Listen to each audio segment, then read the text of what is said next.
안녕하세요. 김기환TV의 김기환입니다.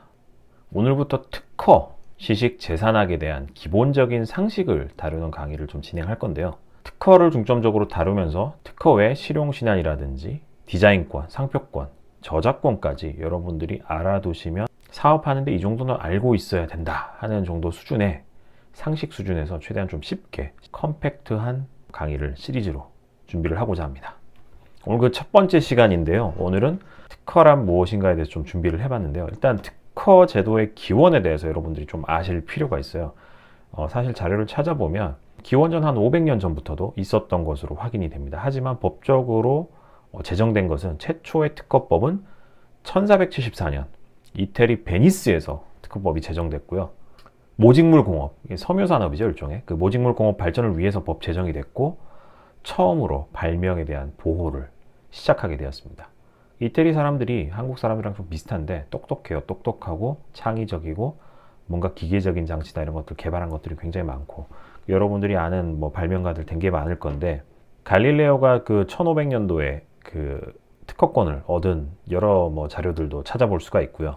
이태리 베니스에서 최초로 이제 1474년에 이 특허법이 개정된 이후에 대한민국은 특허청이 1977년도에 생깁니다.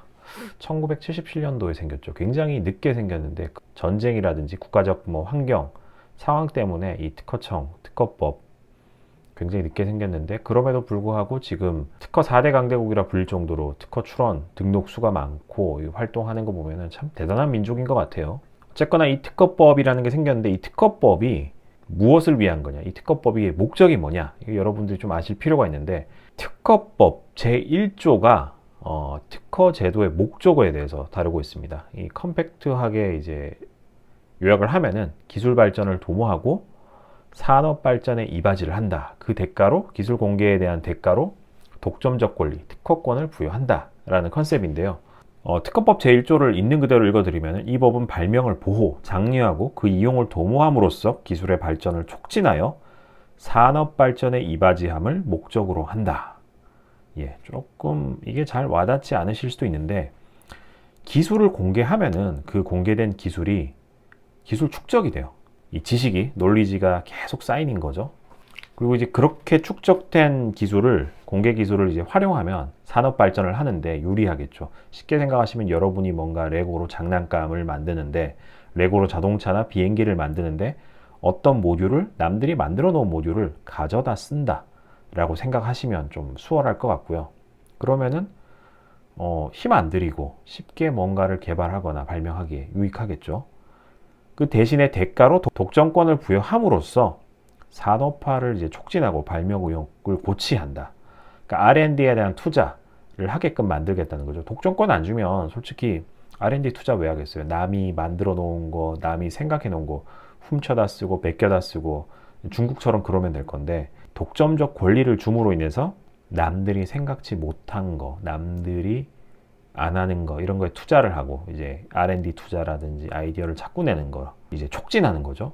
최근에 코웨이랑 청원 아이스 이제 얼음 정수기 특허 가지고도 소송이 붙어서 뭐 100억대 특허다, 100억대 소송이다, 뭐 이런 얘기가 있었고, 제 채널에서 그 관련된 내용을 좀 다뤄드렸었는데, 이 독점권 권리가 그만큼 중요합니다. 그래서 산업 발전에 결국은 궁극적으로 기여를 한다. 그게 특허 제도의 본질의 목적입니다. 그럼 이제 제가 지식재산학과에서 공부를 하고 있는데, 이 지식재산이라는 범위에 대해서 조금 아실 필요가 있어요. 지식재산이라 하면은 산업재산권이라는 게 있고, 그리고 저작권, 크게는 이렇게 나뉩니다. 전통적인 지식재산의 범위는, 그러면 이제 산업재산권은 특허권, 실용신안권, 디자인권, 상표권, 여러분들 다 많이 들어보셨죠? 이게 특허권하고 실용신안권은 좀 컨셉이 비슷해요. 그 자연법칙을 이용한 기술적 사상의 창작인데, 이제 특허권 같은 경우는 대발명이라고 부르고, 실용신안권 같은 경우는 보통 소발명이라고 불러요. 왜 소발명이라고 부르냐면은, 특허권은 모든 발명, 그러니까 형태가 없는 거, 뭐 BM 특허라고 하죠. 비즈니스 모델에 관련된 거, 뭐 이런 것들도 발명으로 쳐주는 반면에, 실용신안은 무조건 물리적인 형상이 있어야 돼요. 기계적인 거, 이런 것들로만 제약적이기 때문에 소발명이라고 불리고 있고요. 그 특허권에 대한 존속기간이 출원, 내가 이 아이디어 냈어 라고 이제 선포한 이 특허 출원을 기준으로 특허권 같은 경우는 20년, 실용신한권 같은 경우는 10년간 독점적 권리를 주고 있습니다. 그리고 이제 디자인권하고 상표권 같은 경우는 이제 디자인권은 형상, 모양, 색채 뭐 이런 것들에 대한 디자인에 관한 그 독점권을 주는 것인데 주로 디자인으로 인한 어떤 기능이 좋아졌다.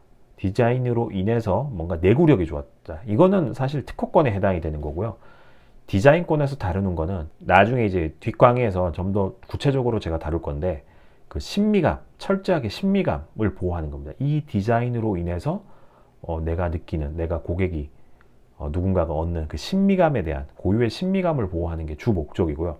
주로 물품에 대한 디자인을 보호하는데 이 존속 기간은 특허권 실용신한권하고 조금 다르게 15년인데 이 15년의 기준이 내가 이 디자인 제일 먼저 했어, 출원한 이 기준이 아니라 네가 출원한 디자인에 대해서 독점적 권리를 줄게 등록된 이후부터 15년입니다. 그래서 계산하는 컨셉이 조금 달라지겠죠. 그리고 상표권 같은 경우는 기호나 문자나 도형 이런 것에 대한 독점적 권리를 주는데 주로 브랜드 로고를 생각하시면 됩니다. 이것 또한 존속기간이 10년인데 등록되고 나서부터 10년이고 10년 이후에 또 10년 단위로 연장을 할 수가 있습니다. 그렇기 때문에 어떤 기업의 브랜드 가치가 높고 그 브랜드를 지속적으로 운영을 브랜드가 연속적으로 하나의 예를 들어서 100년 기업인데 브랜드가 지속적으로 운영이 된다. 그러면 이제 영원히 이 상표권에 대한 독점적 권리를 가지고 간다라고 보시면 돼요. 그리고 이 산업재산권과 별개로 하나 떨어져 있는 게 저작권이 있습니다. 저작권은 여러분들 머릿속에 뭐 떠오르시죠? 저 같은 경우도 책에 대한 저작권이 있고 이 영상에 대한 저작권이 있고 제 블로그에 글 쓰는 거에 대한 저작권이 있고 가수들 같은 경우는 본인이 음악 만든 거에 대한 저작권이 있고 음원에 대한 저작권이 있고 디자인 하신 분들은 디자인에 대한 저작권이 있고 범위가 굉장히 넓은데 뒤에서 저작권하고 특허하고 뭐가 그렇게 다른지 목적이 뭐가 다른지 나중에 또 상세하게 다뤄드리도록 하겠습니다. 그리고 이 전통적인 지식재산권이라고 불렸던 산업재산권, 저작권 외에 신지식재산권이라고 불리는 것들이 등장을 했는데요. 소프트웨어, 데이터베이스, 그 반도체 배치 설계, 그리고 이제 인터넷 도메인 네임, 저도 이제 김기환닷컴, 영문으로 김기환닷컴에 대한 도메인을 가지고 있는데요.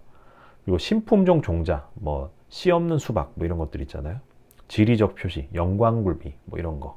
신지식재산권으로 추가가 돼서 지식재산권을 다룰 때 이런 것들까지도 다루고 있습니다.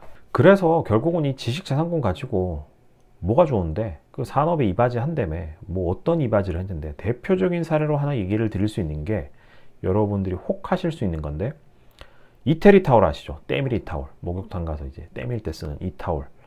이 지식재산권 활용사를 좀 설명드리면은 이게 사실은 이태리산 원단을 사용해서 이태리 타월이라고 불린 거고요. 이태리산 원단이 비스코스 레이온이라는 이 원단을 사용해서 만들어서 이태리 타월이라고 이름이 불리게 됐는데 김필곤 씨라는 분이 1962년에 실용신한권을 얻었어요. 당시의 실용신한권에는 독점적 권리를 15년이나 존속을 시켜줬습니다. 무려 당시 돈으로 500억 원의 수익을 발생했던 것으로 추정을 하고 있고요.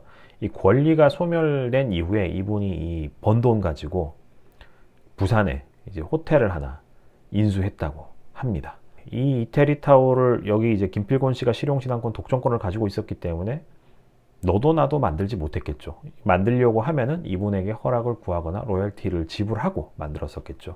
그러면서 이 이태리 타월에 대한 시장, 산업이 굉장히 발전하고 이것을 대처할 만한 또 연구라든지 원단에 대한 투자가 꽤 되면서 섬유 산업에 대한 수준이 전반적으로 높아졌던 것으로 이해를 하고 있습니다. 오늘은 첫 번째 시간으로 특허란 무엇인가? 특허의 목적 그리고 지식재산권이 어떻게 활용될 수 있는지에 대해서 간략하게 맛배기로 소개를 드렸고요.